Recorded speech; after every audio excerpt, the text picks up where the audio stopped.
What's up, everybody? Tyson Roush. Let's talk Jets. Hope everybody had an excellent week. This summer is flying by, which is good and bad. Good if you love football, which means September 11th is just around the corner. Monday Night Football. We will all be there. If you want to stop by and say hi, we'll be at Tailgate Joe's Tailgate, tailgatejoe.com, and we'll share more information as it gets closer. The bad is, if you're a beach guy like myself, the days are numbered, man. And unless you get those nice days in September and October, beach days are winding down. That sucks. But anyway, the Aaron Rodgers experience is really interesting because there's two things you didn't know. What were you getting from him, and how would he handle what he was inheriting? You know, would Rodgers be fully vested? Would he interact with his young teammates? Would he embrace what is the New York Jets, a team that's been in kind of disarray? And then once he gets it, how will it translate into the organization? And it's been remarkable, man, because the Jets at the end of last year were a team where the defense probably was pissed off at the offense because the offense was completely inept with no leadership, no direction, no quarterback, right? The team as itself could not find ways to win in a big spot. They came up small in numerous opportunities to make the playoffs. So you figure, this is a team that had to win. What is their culture? What is their identity? All these things. And Aaron Rodgers, even with his first press conference, set the tone. But the most remarkable thing is that he is fully vested from the top to the bottom, man. Like, you see him on the practice field. Like, he interacts with everybody. He helps everybody. He's even got handshakes with Salah's kids and the coach's kids. And he is involved with everything. And it's amazing because he's showing, listen, I'm fully invested. I want all of you to be fully vested, right? The other thing, too, is that he wants every person on the team to feel important. And I think the biggest dividend this could pay off is with Becton, where Becton hasn't been on the team for 2 years. He's been hurt. He's been kind of, criticized, insulted, discounted. And he's like, it's me against the world. And Aaron Rodgers let the hand out and said, you know what? We're in this together, man. We need you to be at your best for us to be at our best. He also makes the undrafted free agents feel important, or the young receivers. Like, listen, man, we're all part of this. Like, you've got to challenge the guy ahead of you every day. We all, every rep matters, every play matters, every workout matters. Film study is important, and he holds everybody accountable, which raises everybody's level. And you see it, listen, this is Aaron Rodgers doing this. You know that's going to inspire Sauce Gardner and Garrett Wilson to be better leaders. C.J. Mosley's also a better leader. And it's amazing, man. This is actually, for a team that has so much expectations, and, it's really them against the world because so many people want to see them lose.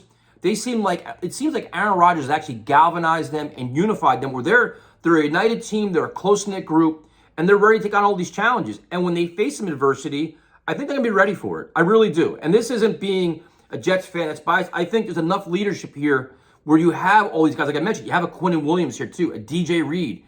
These guys take a lot of pride in their craft. Dwayne Brown, another guy, where it's like, it's all going to trickle through the locker room. They're all motivated, they're all inspired, but they all know, listen, it's all business, and we have an opportunity here we don't want to pass on.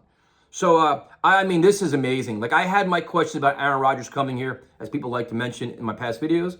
But this has been more than I ever expected between his leadership, his personality, how relaxed he is, how welcoming he is, how he's embraced all of it, to the $35 million pay cut.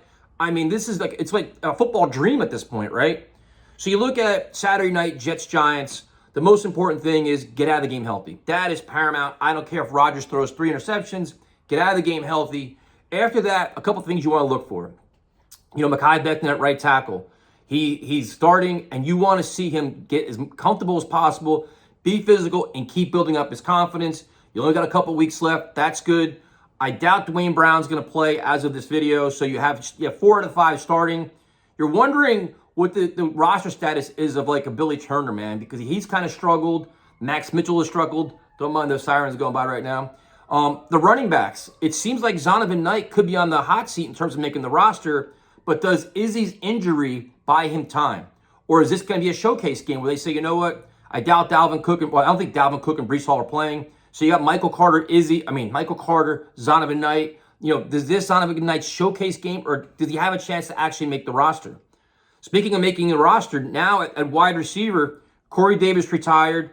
Alan Lazard's banged up. So now it's like you have all these young guys get a chance to stake their claim as well. Everybody's high on Brownlee. You have Gibson. And I think Taylor's banged up. But this is your chance to show, okay, listen, I can make this team and make an impact instead of Joe Douglas having to go on the free agent market and looking for a wide receiver, which I think he's still going to do anyway. Because I think you need depth at wide receiver. The loss of Corey Davis is kind of big. There's going to be a lot of veterans out there. You're not looking for number 2, number 3. If you can get a legit 4, I think it's good. Tight end, Jeremy Ruckert, a big chance to shine. He's making the roster, but can he make a bigger push? Kenny Yeboah has been banged up. Looks like he had a chance to make the roster too. Can he get into this game? If not, is he going to be injured reserve kind of candidate, right? So a lot of questions on offense. I'm curious to see how it all plays out. You want to see them be fluid, get in and out of the huddle, play well. It looks like Zach Wilson's going to be your number 2 quarterback, which is fine. On defense, there's a lot of competition on the defensive line where I'm personally rooting for Tanzel Smart. He's a feel-good story, but he's been playing his ass off. So you have him. The Carl Lawson thing is wild, where he's missed practice for like 3 weeks. It was supposed to be day-to-day. It's been 3 weeks. You're wondering how serious it is. Saleh wouldn't even commit to week 1, which is wild. But thankfully, it's a non-story because everybody has so much faith in Jermaine Johnson, Bryce Huff, Michael Clemens, Will McDonald, all these guys. So you see what kind of competition's there. Will there be any surprise cuts?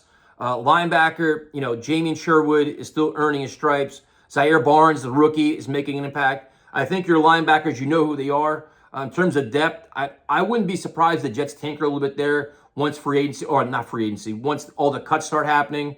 Safety is interesting because Tony Adams hasn't played the entire preseason, and I'm dying to see him on the field. You're starting to think they may do some 3 safety looks with Adams, Whitehead, and Amos, which is great. But you just want to see Adams in action, man, and see what everybody's raving about, right?